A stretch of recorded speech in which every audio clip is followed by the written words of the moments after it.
कानुनी साक्षरता कार्यक्रममा स्वागत छ। म कार्यक्रम प्रस्तोता गजेन्द्र बहादुर बुढा। गज्जु राजा युट्युब च्यानल र कानुनी जानकारी नामक फेसबुक पेजबाट एकसाथ शनिबार 7 बजे प्रसारण हुने यस कार्यक्रममा दुईटा सेसन रहनेछन्।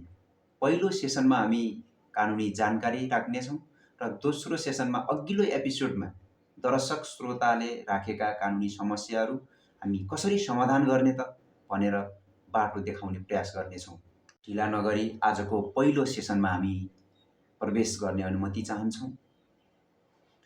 आजको पहिलो कानुनी जानकारी रहेको छ, म्याद नागेको औषधि बिक्री वितरण गर्नु हुँदैन।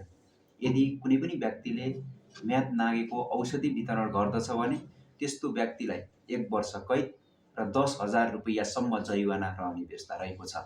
कुनै पनि व्यक्तिले कुनै पनि व्यक्तिलाई एसिड छर्ने र शारीरिक कुरूप पार्ने कार्य गर्नु हुँदैन।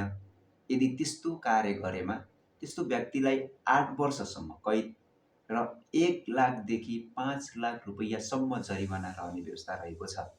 कुनै पनि व्यक्तिले गलत नियतले नेपालको राष्ट्रपति र नेपाल सरकारका निर्वाचित सांसदहरूलाई गलत तरिकाले धम्क्याउने कार्य गर्न हुँदैन।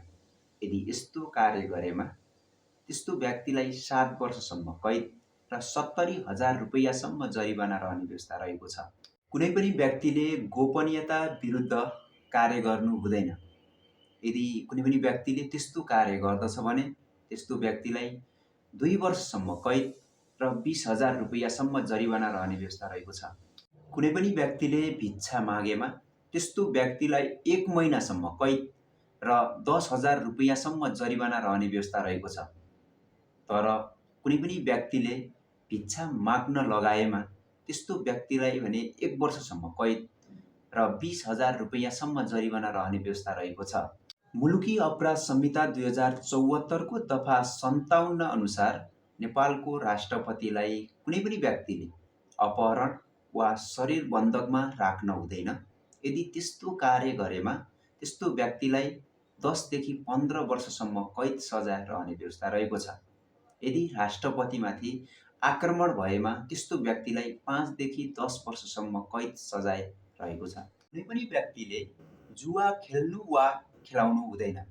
यदि कुनै पनि व्यक्तिले पहिलोपल्ट जुवा खेल्दछ भने त्यस्तो व्यक्तिलाई 3 महिनासम्म कैद र 30,000 रुपैयाँसम्म जरिवाना रहने व्यवस्था रहेको छ। यदि दोस्रो पटक जुवा खेल्दछ भने त्यस्तो व्यक्तिलाई 1 वर्षसम्म कैद र 50,000 रुपैयाँसम्म जरिवाना रहने व्यवस्था रहेको छ। यसै गरी तेस्रो पटकसम्म जुवा खेल्यो भने त्यस्तो व्यक्तिलाई 3 वर्षसम्म कैद र 10,000 रुपैयाँसम्म जरिवाना रहने व्यवस्था रहेको छ। जुवा खेलेर बाजी खाने व्यक्तिलाई त्यो बाजी खाएको सबै रकम जफत गरी 1 वर्ष कैद र 10,000 रुपैयाँसम्म जरिवाना थप हुने व्यवस्था रहेको छ। कानुनको अनभिज्ञता क्षम्य हुँदैन। यसको मतलब कुनै पनि व्यक्तिले भोलिका दिनमा मैले कानुन जानेको थिएन, मैले कानुन बुझेको थिएन, त्यही भएर यो गल्ती हुन पुग्यो भनेर भन्न पाउँदैन। सबैले कानुन जानेको छ, सबैले कानुन बुझेको छ भन्ने आधारमा अदालतमा मुद्दा चल्छ र अदालतमा मुद्दा फैसला पनि यही आधारमा हुने भएको हुँदा कुनै पनि व्यक्तिले कानुन विपरीतका कार्य नगरौँ, कानुन सम्बद्ध कार्य मात्र गरौँ र सबैले कानुन बुझौँ भन्दै कानुनी जानकारीको सेसन यही सकिन्छ र हामी अब अर्को सेसनतर्फ प्रवेश गर्दछौँ। कार्यक्रमको अब हामी दोस्रो सेसनमा प्रवेश भएका छौँ। यो सेसनमा अघिल्लो एपिसोडमा आएका दर्शक श्रोताहरूका कानुनी समस्याहरू र कानुनी प्रश्नहरूको कसरी समाधान गर्ने त भनेर हामी समाधानको बाटो देखाउनेछौँ र आफूले जाने बुझेको समस्या समाधान हुन्छ भने हामी यही कार्यक्रम मार्फतबाट ती समस्याको समाधान पनि गर्नेछौँ। साथीहरूबाट आएको पहिलो कानुनी प्रश्न रहेको छ, बाल विवाह कति वर्ष उमेरको विवाहलाई बाल विवाह मानिन्छ भन्नुभएको छ। नेपालको कानुन अनुसार केटा र केटी दुवैको उमेर यदि 20 वर्ष पुरा भएको छैन, ती दुवैजनाले यदि विवाह गरे भने त्यो विवाह बाल विवाह हो। त्यसो भएको हुँदा केटाको उमेर पुगेको छ, केटीको उमेर 20 वर्ष पुगेको छैन भने पनि बाल विवाह हुन्छ र केटीको उमेर पुगेको छ र केटाको उमेर 20 वर्ष पुरा भएको छैन भने पनि बाल विवाह हुन्छ। यस्तो विवाह हामी गर्न हुँदैन, किनकि कानुन विपरीत हुन जान्छ। अर्को कानुनी प्रश्न रहेको छ, 20 वर्ष उता उमेर हद लाग्छ वा लाग्दैन भन्नुभएको छ। यसको हामी कानुनी सल्लाह के दिन्छौँ भने नेपालको कानुन अनुसार 20 वर्ष उमेर पुरा भइसक्यो भने त्यहाँभन्दा उता उमेर पुगिसक्यो, अब विवाह गर्न मिल्दैन, किनकि 50 वर्ष भयो, 60 वर्ष भयो, 70 वर्ष भयो, त्यो आधार उमेरकै आधारमा चाहिँ विवाह गर्न नपाइने भन्ने त्यस्तो कानुनी व्यवस्था छैन।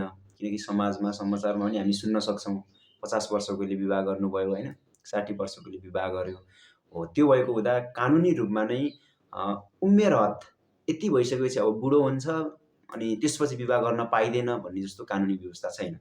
बाल विवाह चाहिँ गर्न मिल्दैन, 20 वर्ष उमेर पुरा भइसक्यो भने त्यसपछि विवाह गर्न मिल्छ। यसै गरी अर्को प्रश्न रहेको छ, हामीले उजुरी कसरी दिने र कहाँ दिने भन्नुभएको छ। कुनै पनि घटना घटिसकेपछि हामीले नजिकै रहेको प्रहरी चौकीमा लिखित, मौखिक र साङ्केतिक रूपमा उजुरी दिन सक्छौँ।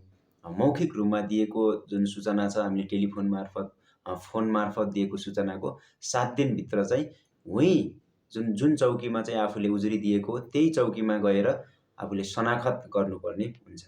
अर्को प्रश्न रहेको छ, बाबाको पहिचान नभएको नेपाली महिलाको कोखबाट जन्मेको बच्चाले नागरिकता पाउँछ या पाउँदैन भन्नुभएको छ। यसको हामी कानुनी सल्लाह के दिन्छौँ भने कुनै पनि यदि नेपाली महिलाको कोखबाट बच्चा जन्मन्छ र त्यो बच्चाको बाबाको पहिचान खुल्दैन भने त्यो बच्चाले सोही जन्म दिने आमाको नामबाट वंशजको आधारमा नागरिकता प्रमाणपत्र पाउँदछ। यो प्रश्न सबै दर्शक श्रोताहरूलाई रहेको छ। बाबाको पहिचान नभएर आमाको नामबाट नागरिकता प्रमाणपत्र पाएका बालबालिकाहरूको नागरिकता प्रमाणपत्रमा बाबुको नामको ठाउँमा कसको नाम उल्लेख गरिएको हुन्छ। कार्यक्रम यहीँ समाप्त भएको घोषणा गर्दै कार्यक्रम तपाईँलाई कस्तो लाग्यो, जस्तो लाग्यो त्यस्तै कमेन्ट गर्न नछुटाउनुहोला र लाइक, सेयर र सब्सक्राइब पनि गर्नुहोला र आगामी कार्यक्रममा हामी फेरि भेट्नेछौँ। नमस्कार, धन्यवाद।